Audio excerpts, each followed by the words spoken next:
Hello and welcome to another edition of the Sporting Kansas City Show on your home for SKC Soccer, Sports Radio 810 WHB, and wherever you get your podcasts, wherever you stream your video content. We appreciate you listening. We appreciate you watching. And we've got a special show today. Look, this is kind of that week or two before the MLS's back tournament starts. Last week we did the preview edition of the show to kind of get ready for that competition. This week, we're going to do something a little different. We're going to get into some serious talk. Coming up on the show, we're going to have Rumba Munthali, who is the head coach of the U17s and U19s for the Academy for Sporting Kansas City. He was born in Africa, a black man who basically lived most of his life in the United States and Canada. And he's got some things to say about what his life experience has been like. And I think it's the kind of conversation that we need to be all having and hearing right now. Also, to start off the show, we're just going to jump right into it.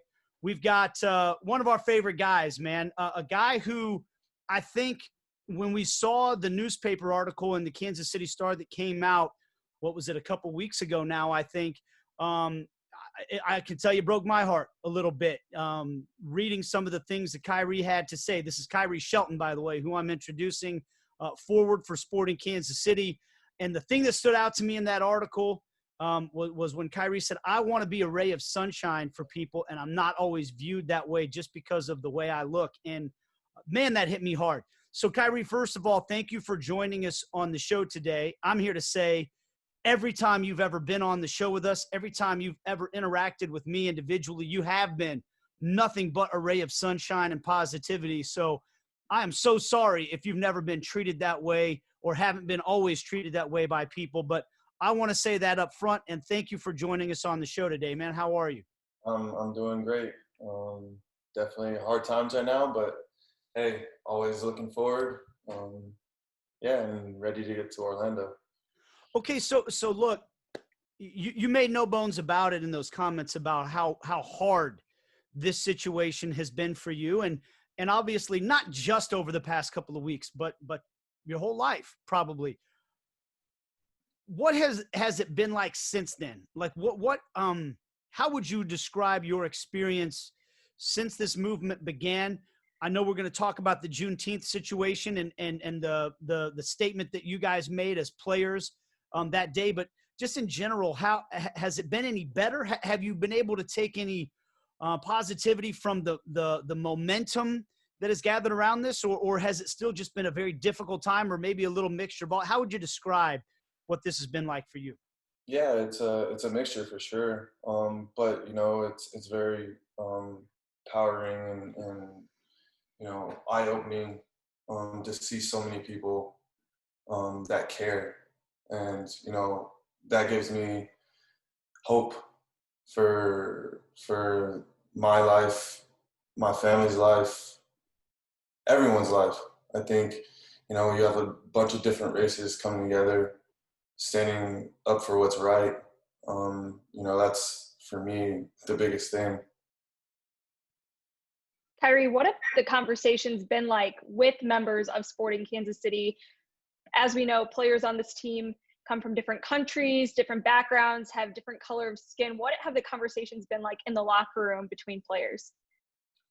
We honestly we had a get together after training last Thursday, and a lot of the black players were able to share stories or experiences they've had dealing with racism and things like that. So,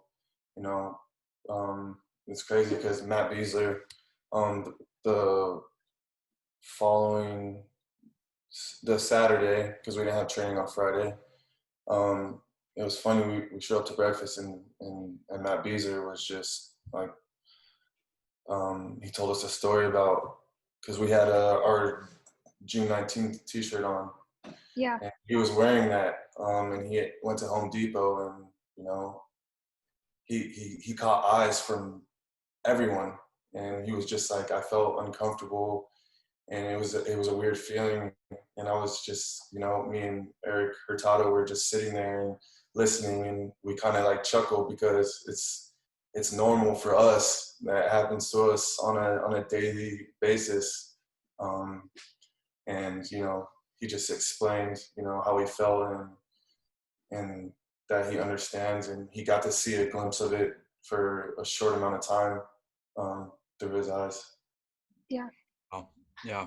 I want to ask about the Juneteenth celebration you guys did, and I've been working for the club now nearly 10 years, and for me, it was one of the most, I think, powerful and important things the club has actually done, and it came from the players and the staff, and I think that's so impressive from you guys as young men and as professional athletes to stand up. And I'm curious how that whole thing came about. You know, after all the horrendous things that have been taking place in the last couple of weeks, you know, we felt together that, you know, something needed to be said, and Amadou Dia was able to come up with some ideas and then bring them into play. And we ended up talking to Peter about it, and then yeah, it took place, and it's something that needed to happen and needs to happen, if not on a weekly basis, or it needs to happen on a monthly basis, just so you know where people are at, and, you know, be more aware of what's going on in people's lives. We're visiting with Khiry Shelton, and I'm curious, Khiry, how you feel where we need to go from here as a society, because sometimes one of the things I heard from a lot of the guys that I reached out to in the immediate aftermath of the George Floyd murder was, okay, this is causing a lot of great energy right now to change, but we have to keep that momentum going. Yeah. You know, we're a couple of weeks removed now, and you don't necessarily see mass protests happening all over the country and in cities and all those things. And we still have a long way to go when it comes to instituting the change that we want to see. So what do we need to do now? Like, how do we keep this going? And what are your thoughts? Maybe what's your advice to us on where we go from here? You know, just what we did on Thursday, just be aware that everyone's going through something. And, you know, a lot of it has to do with, you know, for instance, on my situation, I've dealt with a lot of racism my whole life, and how my parents informed me and kind of put me in a situation where maybe I wouldn't be judged or, you know, judged in a way that society would accept me.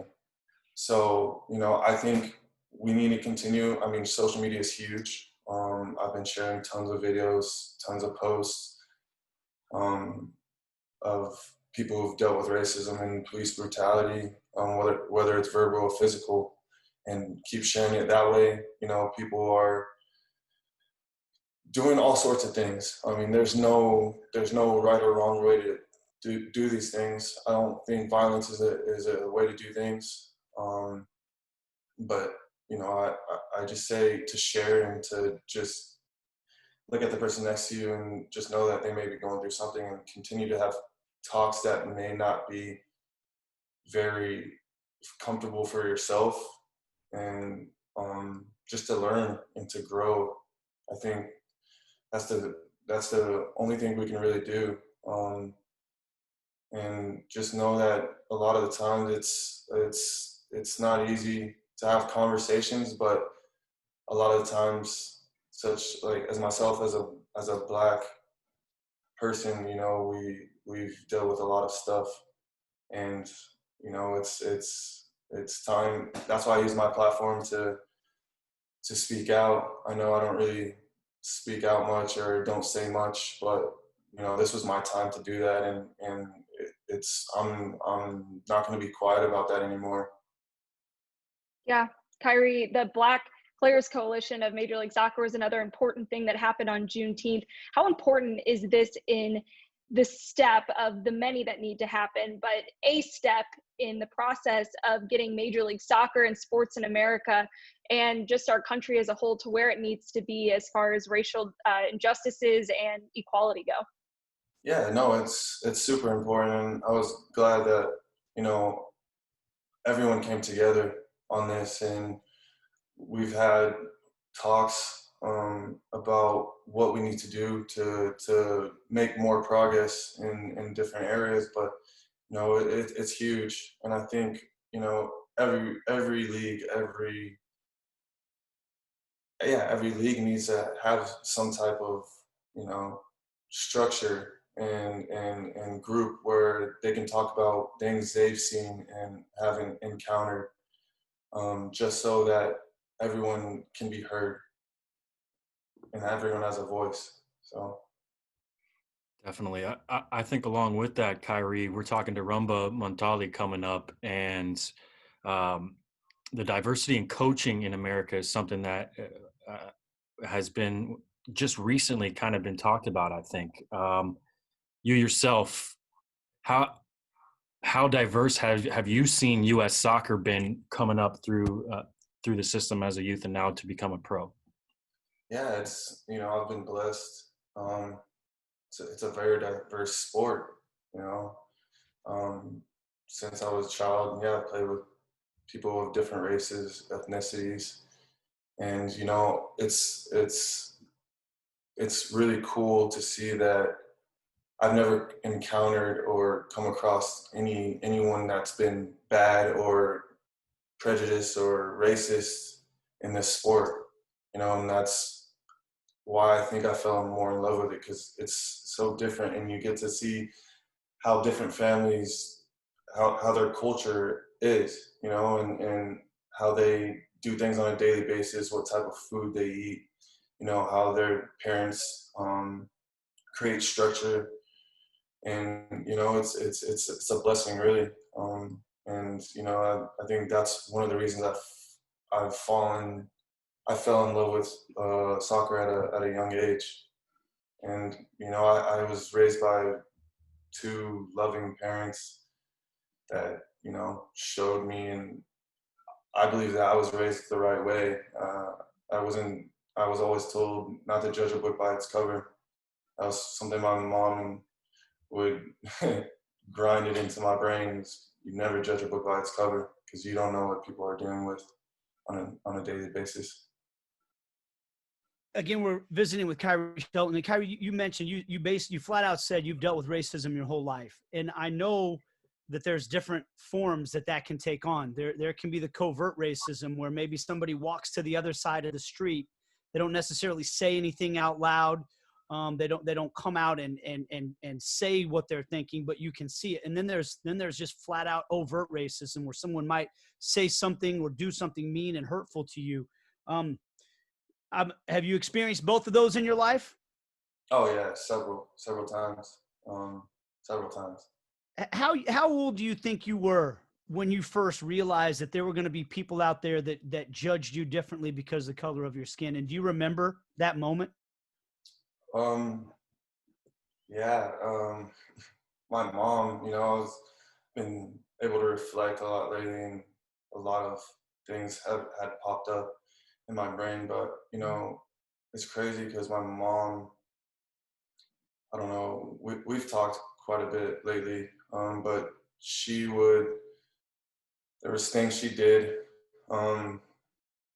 that would, like I said, she would try to make sure that society knew I wasn't a threat to them, such as the way I dressed. I wasn't able to really listen to hip hop music or rap music just because Black people are most Black people that are artists, they have very, what people would think is violent music. And my mom didn't want me to be affiliated with that. So I didn't grow up really listening to hip hop or rap music until I think it was age 11, 12. But those are little things that, those are the things I remember growing up,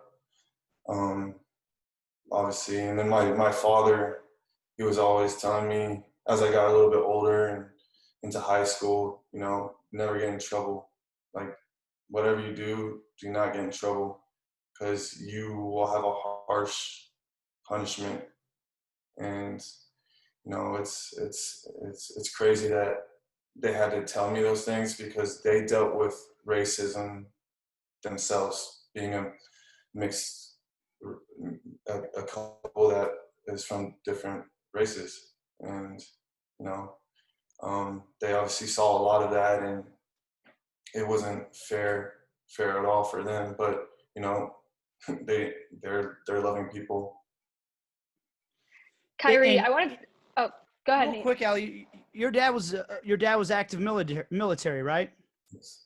So I mean, my gosh, for your dad to serve this country, and the way we honor our military, rightfully so, in this country, but then to be treated by people in this country like he wasn't, or you weren't, his own child wasn't on the same level or whatever, you're not treated equally.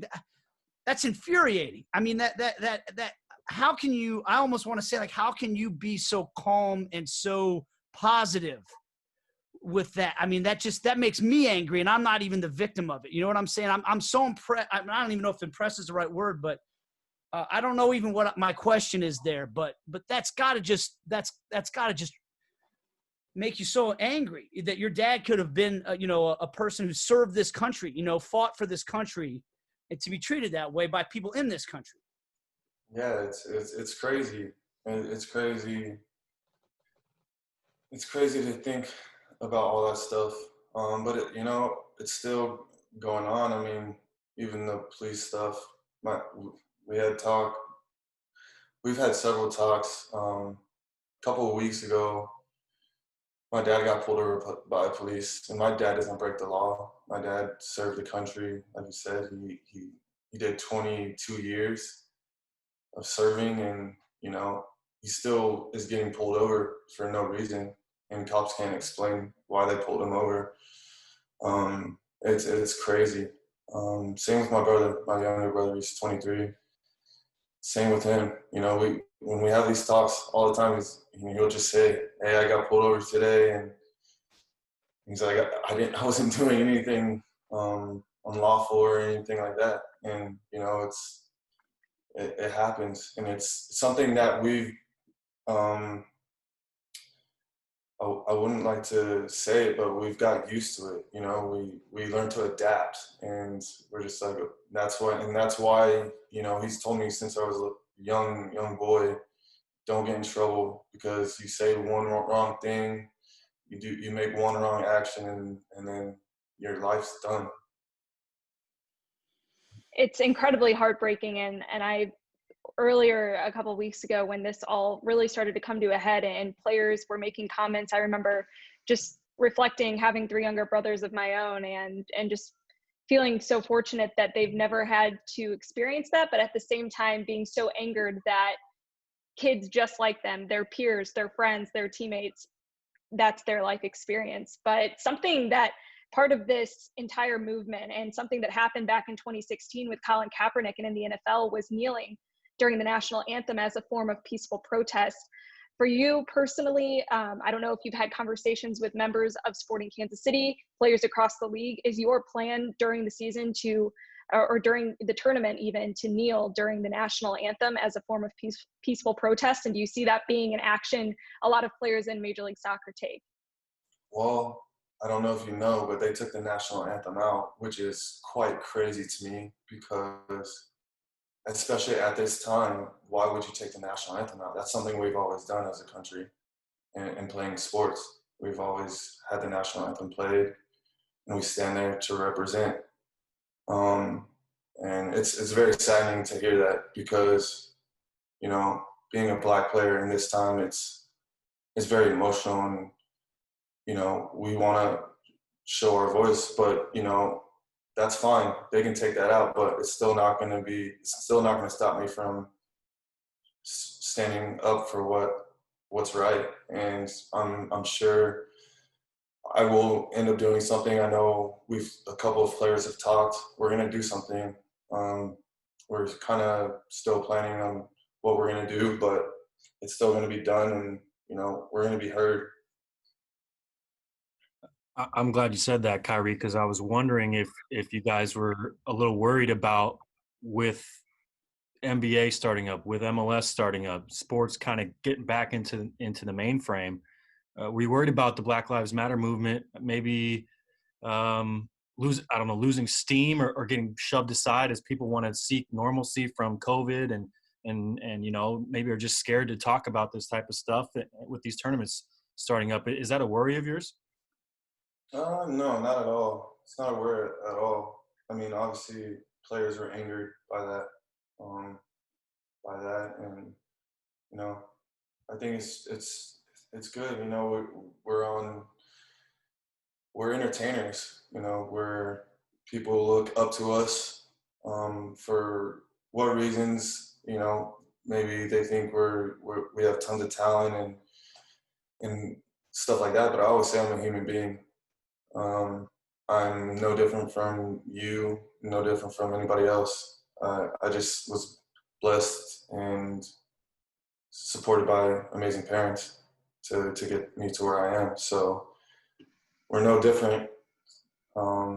And I think us having a bigger platform, we're able to use it and say what we need to say. And we're going to do that. Well, and I think I speak for all three of us when I say, Khiry, you have a platform here whenever you want it, man. We appreciate you coming on and talking about these things with us. And I know some of the questions we asked you are probably difficult to talk about. To hear what someone else's life experience is like, and try to put ourselves in those shoes, even though we can never fully understand it. The better we can understand it, the more we can all be a part of it. Because as we've talked about, it's on all of us to hear what you have to say. And it's on all of us to say that that's not good enough and that we won't tolerate this type of behavior. Even if it's not happening to us, it's happening to us because we are all people. Like you said, we're all part of this human race, and we got to start standing up for each other and doing better. So thank you for being willing to share all this. And you have a platform anytime you want, right here to get your message out. Okay, man? Thank you. Yeah. And another thing I would say is it's not a time to feel guilty if you're not a Black person. It's not a time to feel shame. It's just a time to stand up for what you think is right, whatever that is. I think, it's crazy because ever since this has happened, walking through grocery stores and stuff, it's been weird. I get a lot of people with their head down when I'm walking their way. And that's why I want to say, don't feel shame, don't feel guilty of anything. It's time for a change, and we're going to see it. It's going to take time, but, we have hope, and, we all want to live long lives. Yeah, maybe it's time for us to all start just being comfortable with our vulnerability around each other and approach each other that way. Hey, Khiry, thank you so much for the time, man. We really appreciate it. That's going to lead us into our next segment. We're going to talk with Rumba Munthali, who is the head coach of the U17s and the U19s for the Sporting Kansas City Academy. As we're getting into it here, a good show here, the Sporting Kansas City Show on Sports Radio 810 WHB and wherever you get your podcasts. And we're back on the Sporting Kansas City Show on your home for SKC Soccer, Sports Radio 810 WHB, and wherever you get your video content or your podcasts. We appreciate you downloading, watching, listening, however you consume the show today. We really appreciate it. And this is an important show that we are doing today. Khiry Shelton has been a guest on the show with us today. It's powerful hearing his message and what he had to tell us about. And now we have a special guest on as well. A man who I have had several of these types of conversations with way back before the George Floyd situation, to be honest with you. But he's a person that I think all of us that are around Sporting Kansas City see his smiling face all the time and positive energy and attitude. We're going to talk about some serious stuff today with Rumba Munthali, who is the head coach of the U19 and U17 academy teams at Sporting Kansas City, and very accomplished teams that have gone on to win a lot of games and big competitions and all of that. Rumba, thanks for joining us. How are you, man? I'm great. Thanks for having me. I appreciate being here. So we're going to get into a lot of things here today, Rumba, but as I mentioned, you and I have been having these conversations for going back a couple of years now about this social justice issue, police brutality, and a lot of other topics that are being brought into the fold right now. And I'm curious for you to see now the world, not just this country, but the world with the English Premier League and what they have done and other parts of the world gathering around this movement. Is it frustration that it took so long to get people to listen to what you and a lot of other people have been trying to tell us for some time? Or is it just happiness that it finally is being paid attention to? Where do you feel about all of this right now? I think it's an awesome and really, really positive time right now. And I think that there's a lot of confusion going on with everybody. And so I think I fit somewhere in the middle of being super excited and positive about the direction that we're headed, and also still a little bit frustrated that it's taken to this point to get to where a point where everybody's starting to realize things that people have been saying for an extremely long period of time. And I think it's that, but it's also like there's so much, there's an abundance of feelings that are going along with it. But I'm both very excited, but still also a little bit frustrated as to, what opens up people's eyes and how many people had to suffer in order for us to get to where we are right now. So I have mixed feelings, but more so positive than anything. You have a unique opportunity as a head coach of young men who are at that transformative stage of entering the real world or figuring out what's next in their lives, and in the middle of a lot of uncertainty in the world with the pandemic, with being faced with social, injustices and racial issues that for some who maybe didn't have the same experience as players who have Black skin or who come from different countries, seeing this maybe for the first time, what's your message to them, and what have the conversations with your players been like during all of this? Well, I have to say one of the great things about being here and being in the academy is I think all of us all see ourselves as educators, So it's not just, hey, I'm a soccer coach and this is my only avenue is just sports. And I think all of us see us as educators, and I think we all take really great pride in trying to shape people who are going to hopefully shape the world, And so for us, I know with sporting, it's very important for us to create good soccer players, but also create good people. Because at the end of the day, we're going to create more people who are going to be positive and have positive effects in society than we are going to create professional soccer players. So everything that goes on off the field, I think, is just as important as the stuff that goes on the field. And so in this time, we've done all the whole staff of making sure that we're connected with kids and making sure we're connected with the kids, a lot of the Black kids who are going through a lot of, confusing issues. We have some kids who live in Minnesota who, who are right in the heart of things, And so keeping in touch and having open dialogue and, sharing experiences and like letting them know that they have someone that they can talk to, whether it be me or whether it be any of the other coaches. So I think, being as supportive as we possibly can. And, what's great is we have some staff that are of color that, are able to identify with kids and identify with all of the kids in the academy.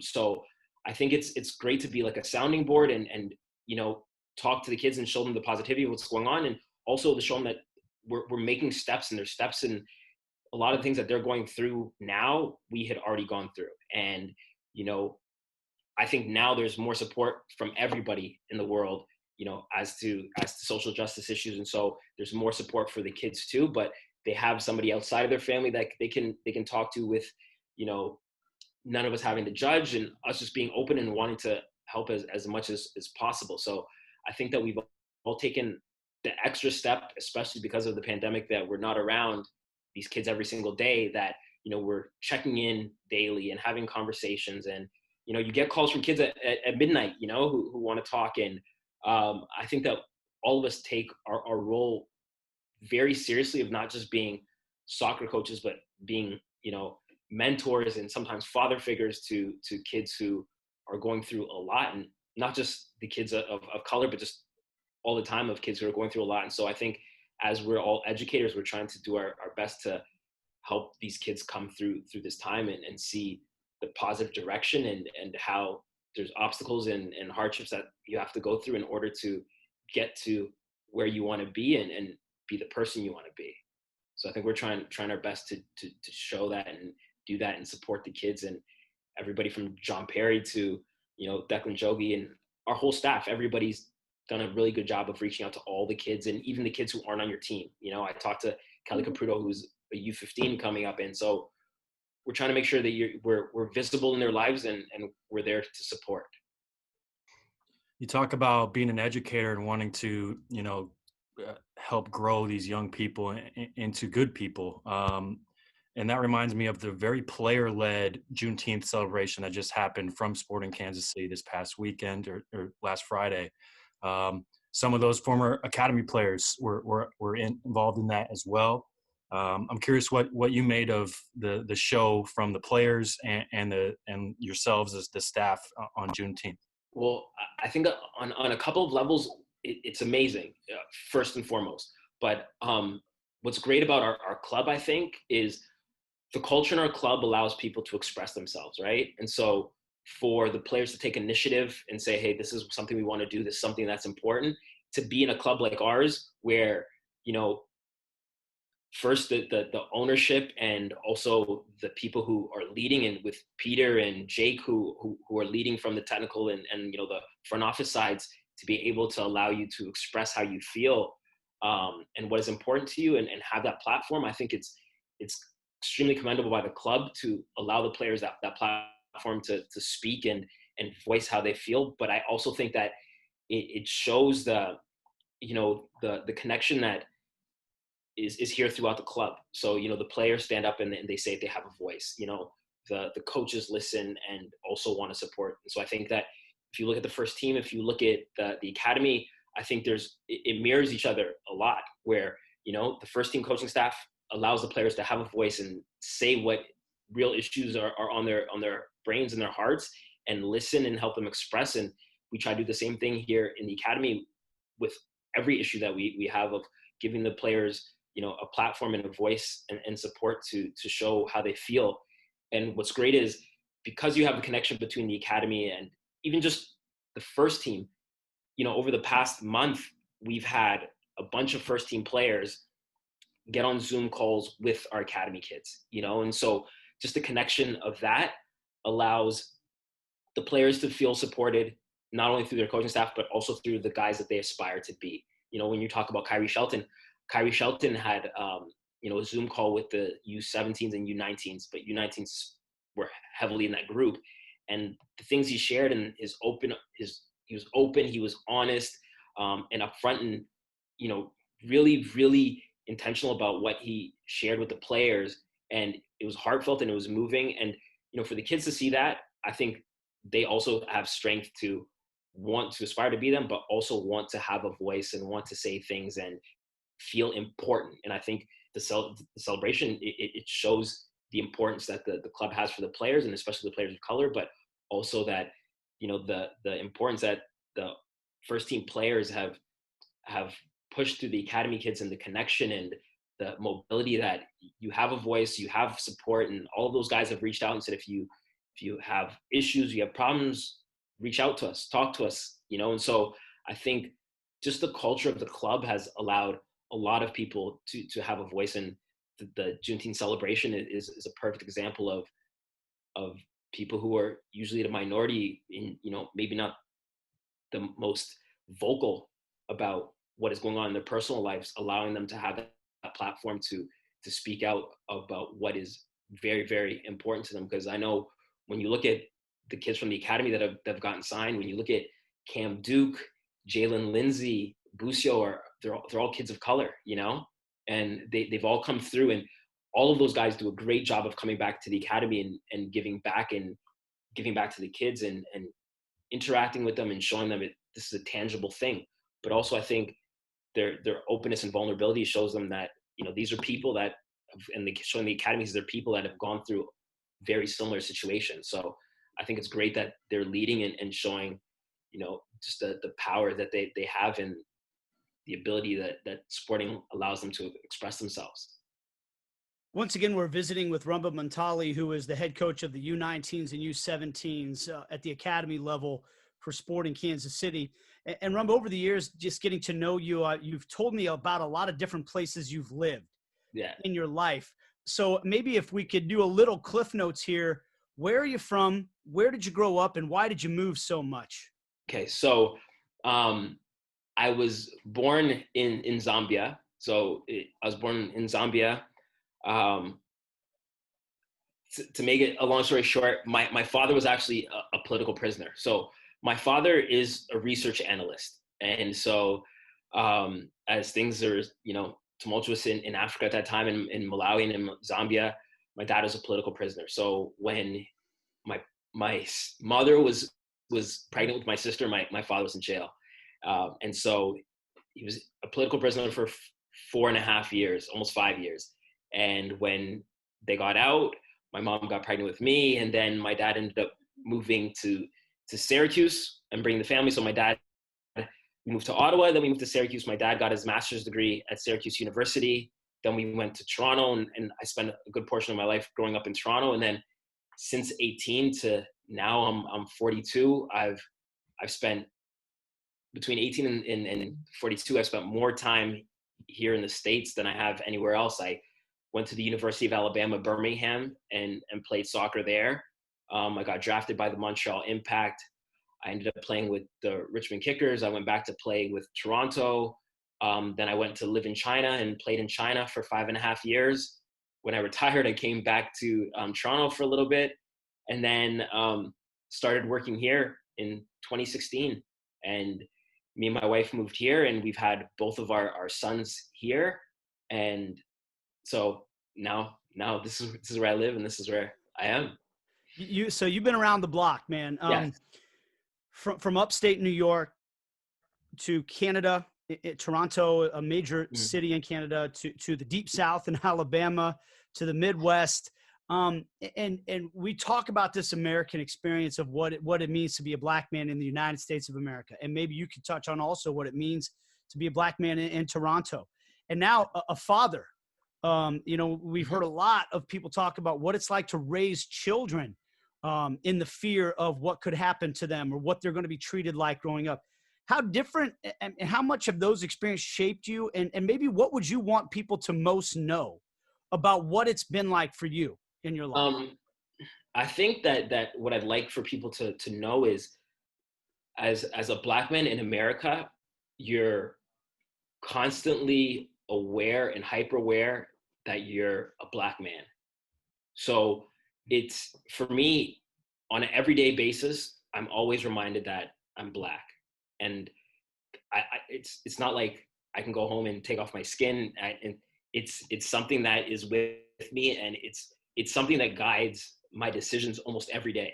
So, like wherever I go, like I'm a pretty athletic looking guy.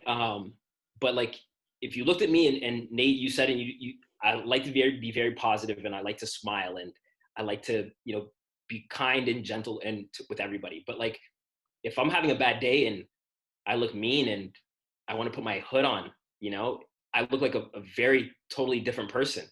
And so I always have to be conscious of that. And I always talk about, like, people who know me will say I'm a nice guy, and I laugh, and I'm fun to be around, and personable. But like, if something happened and someone was to describe me to the police, he's a black guy who's big and muscular, and he's got tattoos.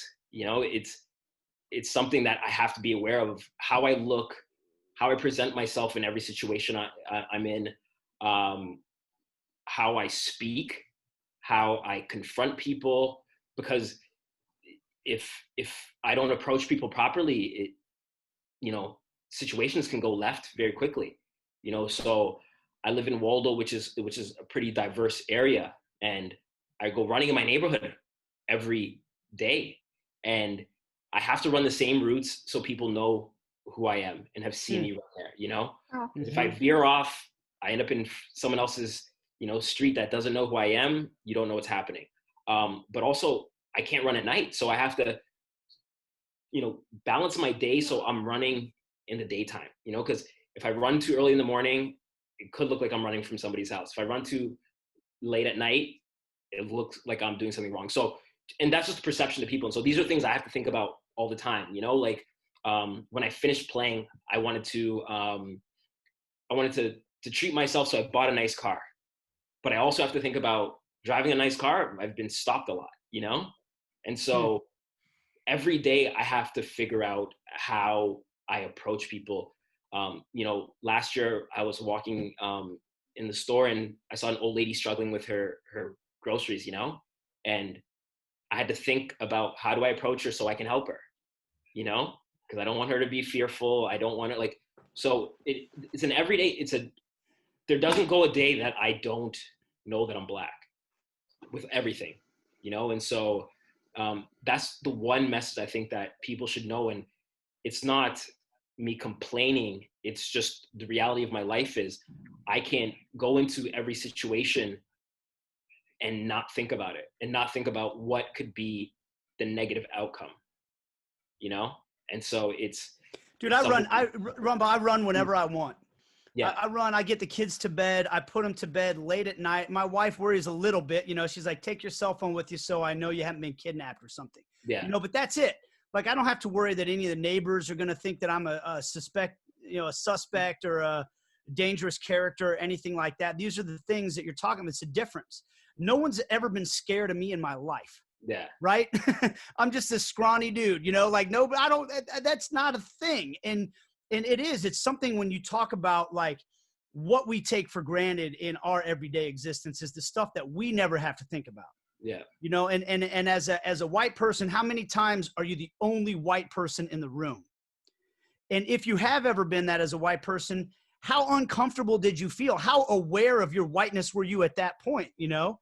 And that's some of the stuff that I think it's powerful. It's painful, but powerful to hear you tell a story like that. And I can't even imagine now as a father, when your kids start to get older, what that thought process is going to be like for you. Yeah. It's also, it's confusing sometimes. And I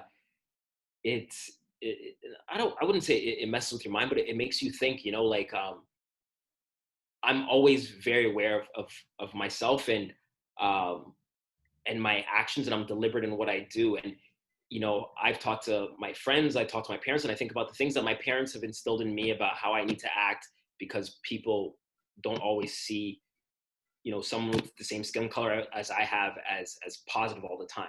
And so these are messages I have 2 boys that I'm having to figure out when I have these talks with them. You know, they're 3 and 4 months old, and when am I going to talk? Because sooner or later, you know, this past Christmas we spend Christmas in Florida with my in-laws, and we're sitting in a hot tub, and my son is sitting beside me, and there's little kids around, and you know, one of the kids says, "Oh, you know, you're Black, but your son is a lighter Black," you know. And so, like, sooner or later, he's going to have these interactions where someone's going to say, hey, your skin is different than mine, you know? And maybe someone says, I don't like you because your skin is different than mine. So, like, these are things I have to think about. How am I going to explain it?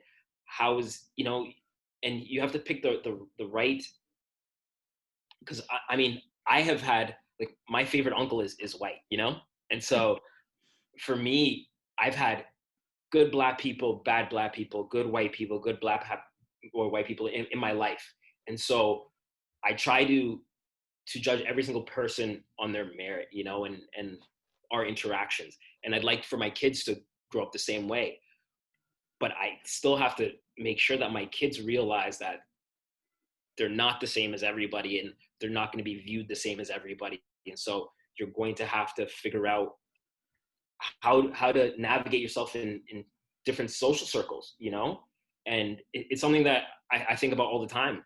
And when I watch movies and when I read things, I have a list of stuff for my kids that they're going to have to read and watch as they start to grow, you know? Because it is. And, you know, after I lived in Alabama, I lived in Richmond, you know, you have some different experiences because of your skin. And so you have to be proactive, especially with kids, to make sure that they're prepared for situations, And so I think my parents did a really good job of preparing me that everybody is equal and should be viewed as equal in your eyes, but you're not viewed as equal to everybody. So have that open mind, but realize that not everybody else is going to have the open mind towards you. And so be the best person you can, but also be cautious of how you're supposed to look. Like my mother hates my hair, she thinks it's not clean cut enough for the world that we live in, but you have the balance of what I like and what I'm willing to accept for myself and the freedom to express who I am, And so I think that it's something that I'm constantly trying to figure out what is going to be the right time to tell my son, because as he's starting to interact with, he's 3 and he's a social kid and he likes to interact with other kids. And, sooner or later in the next 2 years, someone's going to figure out or explain to him that his skin color is different, And so I have to be prepared as to what I'm going to say when that happens, or be prepared to tell him before it happens. So it's heartbreaking to hear you say all this so matter-of-factly and say that you don't want to complain, even though everything that you listed has every right to be complained about just because of the unfairness in so much of it. But thank you so much for sharing your experience, because I think it's so important for people to hear the life experience of people who don't look like them, who don't come from the same places that they do, and hopefully will allow people to think with a more open mind, like you've shared, that you try to think with and raise your kids to think with as well. But I want to talk about diversity and equality as far as soccer is concerned. And we talked a little bit about coaching and how in the academy system, for every X amount of coaches, only a couple of them might be of color. How do you think that U.S. soccer, the academy system, needs to address the diversity problem in the coaching staff to then, hopefully open the doors to more opportunities for coaches and players of color? For me, I think it's 2 things. I think it's giving people or people of color like the opportunity, the opportunity to have access to jobs and to be hired. But also I think there should be some type of initiative to also recruit players to, I went to the DA showcase, and every night there's like symposiums or seminars every night. And I was with Chris O'Neill, our U15 coach, and we're sitting in a room and I counted all the chairs. There was two sets of 15 rows, 10 chairs. So it ends up being 300 chairs. And then there's coaches all around standing up. And I counted 5 Black coaches in that room, and this is for the whole DA. And so, when you look at the representation of Black kids on DA teams, the reflection in the coaching staffs are totally off, And so I think that, when you have players, especially coming through the MLS, who are going to retire, or players in your club who show good promise, white or Black, recruiting those players to help, especially in your academy,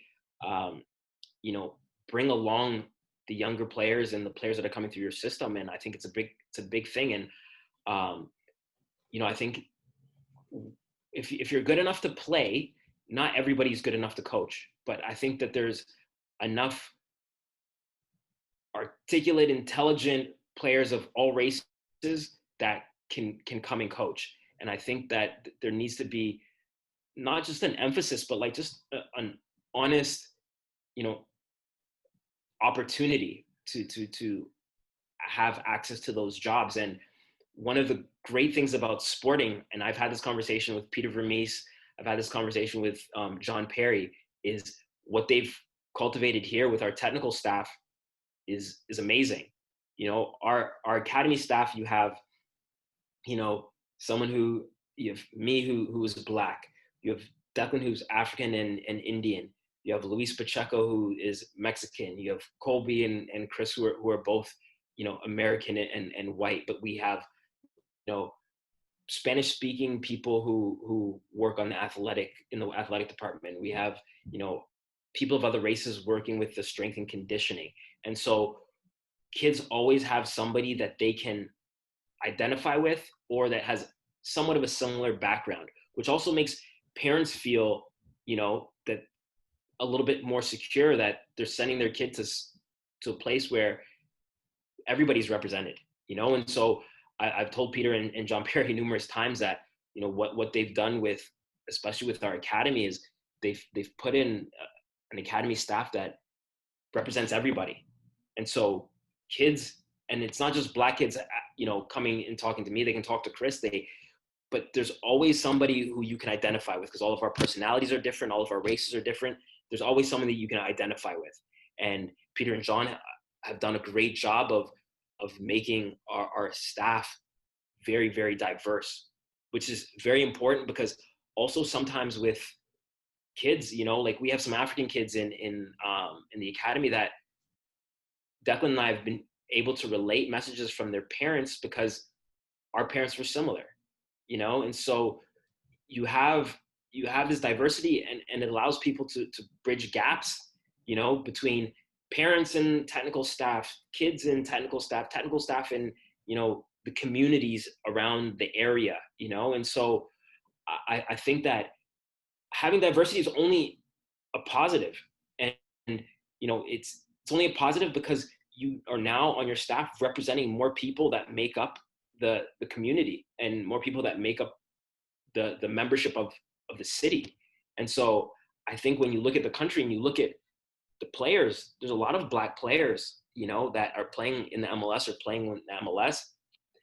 I think that there's a good enough percentage of people that are qualified and educated enough and are people of color that can truly really do a very good job of being coaches and not only coaches, scouts, and people of, on the technical staff of being executives, that people have been through it. And, if you take my skin off, my university degree and my qualifications are very similar to people who are Mexican, people who are white. It's just, we may have different backgrounds, right? But I think that with a country that's as big as this, there's enough people of color to help fill those roles, Well, I'm certainly glad to hear that Sporting Kansas City's academy system maybe is on the forefront of that diversity situation, because you're right. I mean, we see it in all sports. It takes opportunity. And once people get opportunities, usually what we see is that they flourish with those opportunities. So I'm glad to hear that, Rumba. We got a long way to go as a society, and we could keep doing this for a long time. But before we let you go, I do want to ask you about the academies a little bit. We see you're in your office there. You got some fancy names up on you got all kinds of stuff. But what is going on back there? And maybe let our audience know real quick, where are things with the academy in the midst of all this pandemic and shutdown? What are you guys up to? And maybe give us a little sneak peek of what you got working on the board there. Well, I'm in John Perry's office, and so our academy director, and we have a board that has all of the players within our academy, and then we have lineups, and so we're always trying to make sure that we're prepared for the weeks coming up, but also next year of coming up, and making sure that we always know where players are. So now we can move players to go train with different teams, to go play on different teams for the weekend. And so we as a staff spend a lot of time from U12 to U19 trying to figure out, how to best challenge different players, and where they need to play on a weekend. And so we'll sit in here and we'll go through all of the games on the weekend, and we'll try to figure out where we put people and who's going to get challenged and who's going to go to SKC2, or who's been training with them or who might get games, which players from the 17s now have to move up to the 19s to fill those roles, who from the 15s can move up, who from the 14s can fill up the roles in the, U15s, so we're always constantly trying to move and challenge our best players, because I think that we're trying to do everything we can to produce kids who are going to be able to compete with SKC2 and eventually the first team. So it's like it's our our big huge chessboard of players and trying to move them around to put them in the best scenario to challenge them. And what's great is it's not always about winning, which we all like to win, but like it's about first producing good people and good players for the club. And so if we can keep pushing more Tyler Freemans and Busios and Jalen's and Cam Dukes, that's what we're hoping. There are more of them on the board back there, and I think we have a good selection of kids and good foundation of kids coming through that are gonna, come in and be productive for the first team. And when you're talking about pandemic, what these kids have been doing for the last little while is a lot of technical stuff, a lot of fitness. Some of the younger kids are having debates, the older kids are having, technical and tactical projects. So we've done a really good job keeping them engaged and keeping their minds and body engaged and still continuing the progression of getting better. And everybody's been working hard to do that and make sure the kids aren't missing a beat, because when things all start up and hopefully, August 1st, they start up, we want to be pushing kids into the SKC2 and into, the first team as soon as possible and as much as possible. Well, Rumba, I can tell that the kids are in good hands, and we're happy for that. And thanks a lot for coming on the show today and sharing some stuff with us. We really appreciate it. It's been very enlightening and good conversation to have. Yeah, and thanks for having me. And Nate, me and you've had some really good conversations about this way before this ever happened. And so I'm super pleased and excited. And I think that we at Sporting have tried to be at the forefront of just change all the time. And I think we have a lot of good people here that are open and honest and ask questions and want to be better. And so I know from here we're moving in the right direction. And I just hope that everywhere else people are as open and vulnerable and as honest as we are here, so that we can, really have like concrete change, for the future and for it, so that the end of the academy kids and my kids don't have to go through the things that, a lot of us have gone through. Well, a lot of times it starts with a conversation. I'm grateful for every one of those talks we've had, and I know we're going to have a lot more, Rumba. So thank you. And we'll talk to you again real soon. Okay, man? All right, guys. Thank you guys for having me. All right, that's Rumba Munthali. We're going to take a break and back to wrap things up on this edition of the Sporting Kansas City Show right after this. All right, that's going to do it for us on this edition of the Sporting Kansas City Show. Again, our thanks to Khiry, Shelton, and Rumba Munthali. Some powerful words, powerful conversations that we need to keep that dialogue going until we get to the point in our country where we don't have to have that conversation anymore. And I hope I live to see that time and place. Guys, before we sign off, we are getting closer and closer to the MLS's back tournament. I want to just get a quick thought from each one of you guys. We saw the scary news with the Orlando Pride. Their team had to get shut down before they could play in this NWSL tournament because of 10 positive tests. Teams are going to have to be careful. And we know that even if you do everything right, somebody can still catch it somewhere here or there. That makes it that much more important for everybody to be careful so that the numbers stay under control and we can do this thing. And Carter, I know you're heading down to Orlando. I'll start with you. Hey, you be good, Carter. Don't do anything silly before you go down to Orlando. No clubs, no clubbing. Don't hit the clubs yet, all right? Just keep it easy for now. But what are your thoughts on just where we're at right now, and hopefully we're able to keep this thing under control and get this tournament underway and to its completion? It's certainly a little scary heading down there when we're seeing the cases in Florida spike. So I just hope MLS is keeping a wary eye on that. And, I know there's a lot at stake for a lot of people here, but man, if those numbers keep rising, that's just really, really scary. And I hope they don't, and I hope we're playing down in Orlando. But it's just I know we all want coronavirus to be over, but for me, it's not. I don't think it is yet. So we have to keep that in mind. And I hope MLS, and NBA as well, I hope they're all keeping that in mind in terms of player safety and everyone else involved. Yeah, I'm with you, Carter. I think especially as we get closer to the start date for the MLS's back tournament, for the NBA, you hope that safety is still at the forefront, not just as it was in the negotiation stage, but now as we get closer and the negotiations are completed and everything is set to go on as scheduled, that safety and being able to pivot if need be, that's something that, you know, the leagues are willing to do to keep players and coaches and all of the personnel that will be down there, yourself included, safe and healthy. Well, and as you said, Carter, we can want this thing to be over with all we want. And as humans, I think we're used to thinking that we can will our way into an outcome that we want. And at some point in time, I do think that coronavirus will be something that we'll say was, you know, that pandemic was in the rearview mirror. But until then, the best we can do is manage this thing as well as possible. And we've seen there are examples around the world of some places that have done it better than others. And Matt's my final thing on this show is my appeal to everyone. Let's be smart.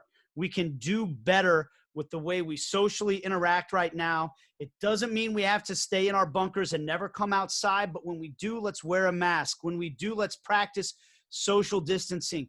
If we do those things, we can get back to having the things we want sooner and more safely and better. I just hope we can all try to come together in that regard and make it so the Carter can go down to Orlando and be a little safer and get this thing underway. Wash your hands, people. Wash your hands. Let's do it. Be clean. I just want to say I really enjoyed talking to Khiry, Shelton and Rumba Munthali today. And for me, these conversations are really important. And I think they demonstrated that for two things that stood out to me. One was from Rumba saying he was taught and he teaches everyone that to judge people on their own merit, but that's not how everyone else sees the world. And for him and for Khiry and for every other Black person in America and around the world sometimes, that has really real consequences in the world. And so that's something, like you said, Nate, you run at night, you don't have to think about these things. I don't have to think about those things. So it's important to hear from people that do. And man, I hope someday we get to the point where those guys don't have to think about how they're affecting someone in the grocery store just by being there. Then the second part was as to why these conversations are so important, from Khiry saying growing up in soccer, it was so diverse for him. And that really helped influence him and helped him see the world from different viewpoints. And I wholeheartedly agree with that. And for me, when I see people that are maybe ignorant of some of these issues, a lot of times they're in their own echo chamber and they don't interact with people from different backgrounds. They don't interact with people of different cultures, races, ethnicities, religions, whatever. I think it's so important that you do and that we do. And so having these honest discussions, like you said, Nate, is very important, because it's how we grow. Because for me, anytime I see someone experience that and start to get a taste of another culture, I think how can you stay a racist after that? That's just my opinion. It's life-changing. I can tell you for a fact, I've talked to multiple MLS players, white guys who grew up in largely white communities, who then got into playing soccer, especially at the professional level, and lockering next to people who look different and are from different places, and it's completely changed their worldview.